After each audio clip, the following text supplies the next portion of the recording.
চল রেডি দাদা। কয়েক ঘন্টার মধ্যেই সংঘর্ষ বিরতি চুক্তি লঙ্ঘন করে পাকিস্তানে আরএস থেকে আখনুর চ্যাম্বর বিমবের এলাকায় নিয়ন্ত্রণ রেখার বরাবর ব্যাপক গুলিবর্ষণ ও ড্রোন আক্রমণ পাকিস্তানে কি বলবো? পাকিস্তান আজ পর্যন্ত কোনো চুক্তি রক্ষা করেনি, কারোর সঙ্গে কথা রাখেনি। আমেরিকার সঙ্গেও কথা রাখেনি, কারোর সঙ্গে নয়, তাদের ক্যারেক্টার এটা।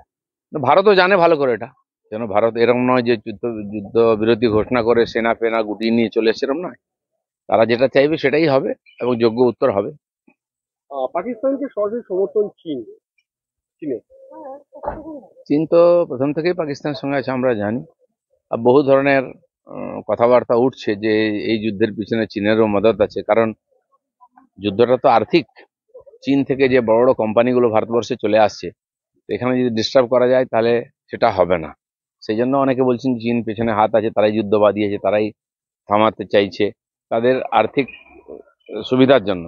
এবং আমেরিকার ক্ষেত্রেও সে একই কথা প্রযোজ্য, যেটা ভুল লোক সন্দেহ করছেন। যারা এক্সপার্ট আছে তারা জানবেন এবং সময়ই বোঝা যাবে কোনটা ঠিক কোনটা ভুল। চীন পাকিস্তানকে সমর্থন করতেই ভারতের পাশে দাঁড়ালো বালুচিস্তান। বালুচিস্তান তো প্রথম থেকেই পাকিস্তান থেকে আলাদা হতে চাইছে এবং তারা লড়াইও করছে। তারাও হিংসার আশ্রয় লড়াই করে আসছে এবং তাদের প্রতি যে প্রতারণা, সঙ্গে সঙ্গে সিন্ধু প্রদেশও সেরকম। যেন অনেকে বলছেন যে পাকিস্তান টুকরো হয়ে যাবে, কারণ তার ভেতরেই অন্তর্ঘাত রয়েছে, অন্তর্বিরোধ রয়েছে। তো পাকিস্তানের ভবিষ্যৎ কি হবে সেটা 2-4 বছরের মধ্যে বোঝা যাবে। পাকিস্তান যুদ্ধবিরতি লঙ্ঘন করতেই সামাজিক মাধ্যমে লম্বা পোস্ট আসাদুদ্দিন ওয়াইসি সরকার এবং সেনার পাশে আছি, বহিঃশত্রুর বিরুদ্ধে লড়াই জারি থাকুক দাবি মিম নেতা। শুধু মিম নেতা নয়, বিরোধী পক্ষের সমস্ত পার্টির নেতা তারা এক কথায় সরকার, মোদিজির এবং সেনার সঙ্গে আছেন, এটা তারা ঘোষণা করেছেন।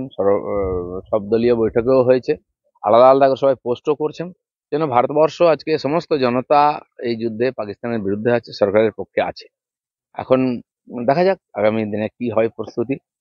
তার সঙ্গে যে ডিসিশন নেবে সরকার, দেশের সমস্ত মানুষ আজকে সরকারের সঙ্গেই থাকবেন। কড়া জবাব দেওয়ার জন্য পূর্ণ স্বাধীনতা দেওয়া হয়েছে সেনাবাহিনীকে, জানিয়ে দিলেন বিদেশ সচিব বিক্রম মিশ্রি। নিঃসন্দেহে কালকেই বলেছেন রাজনাথ সিং যে অপারেশন সিন্দুর এখনো বন্ধ হয়ে যায়নি বা সম্পূর্ণ হয়ে যায়নি। তো সরকার জানে যার সঙ্গে আমরা লড়াই করেছি তারা কেমন ছলচাতুরি করেছে। আমেরিকার থেকে টাকা নিয়েছে টেরোরিজমের বিরুদ্ধে লড়বে বলে, আর টেরোরিস্টদের ট্রেনিং দেওয়ার জন্য সেই টাকা কাজে লাগিয়েছে। আমেরিকাও জানে। তো সেই জন্য এই যুদ্ধ তো প্রথম নয়, একাধিকবার যুদ্ধ হয়েছে। পাকিস্তান হেরেছে, কিন্তু আবার চরিত্র পাল্টায়নি। সেজন্য আমার মনে হয় যেটা ভারতবর্ষের জনতাও চাইছে যে একটা আরপার হোক, যাতে এই ধরনের পরিস্থিতির সম্মুখীন না হতে হয়, ভারতবর্ষের মধ্যে থেকেও ভয়ে থাকতে হয়, এখানে এসে উৎপাত করবে, এই তার শক্তিটাকে শেষ করে দেওয়া উচিত। ভারতের বিরুদ্ধে যে কোনো জঙ্গি কার্যকলাপই যুদ্ধ হিসেবে গণ্য হবে, বড় সিদ্ধান্ত ভারত সরকারের। এক্স্যাক্টলি, এটা তো মক ফাইটস। পাকিস্তান যখন থেকে লড়াই করে দেখেছে ভারতকে হারানো যাবে না, তখন থেকে এই উগ্রপন্থী ক্রিয়াকলাপকে তারা যুদ্ধের একটা অংশ হিসেবে নিয়ে, আর এদেরকে ট্রেনিং দিয়ে, এদেরকে পয়সা দিয়ে, আর ভারতের বিরুদ্ধে লড়াচ্ছে। তাহলে টেরোরিজম কবে শেষ হয়ে যেত? পাকিস্তান পেছন থেকে একটা দেশ লড়ছে এবং আমরা দেখেছি বড় টেরোরিস্টদেরকে নিয়ে গিয়ে তাদেরকে সুরক্ষা দিয়ে, তাদেরকে বাঁচিয়ে রেখে, আর পাকিস্তান বারবার মিথ্যা কথা বলেছে এবং তাদেরকে সব রকম সমর্থন দিয়েছে। এটা এক্সপোজ হয়ে গেছে, বিদেশও এটা বলছে, ছবি দেখিয়ে বলছে সবাই। বিস্ফোরণের শব্দ পাচ্ছি, উদ্বেগ প্রকাশ করে সোশ্যাল পোস্ট জম্মু কাশ্মীরের মুখ্যমন্ত্রী ওমর আবদুল্লাহ।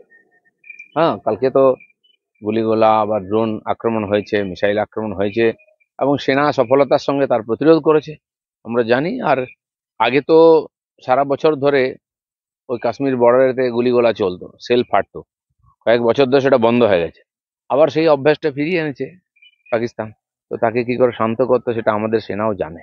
পাক গোলাবর্ষণে বিএসএফ এর সাব ইন্সপেক্টর মোহাম্মদ ইমতিয়াজ সহ এক মেডিকেল অফিসারের মৃত্যু হয়েছে।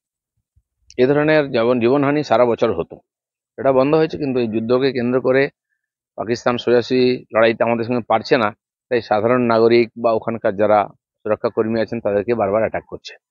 টেররিস্ট ঢুকিয়ে করতো, এখন বাইরে থেকে মিসাইল বা ড্রোন বা রকেট লঞ্চারের মতো এইসব আক্রমণ করে ওখানে ক্ষতি করছে সাধারণ মানুষের গ্রামের সম্পদ।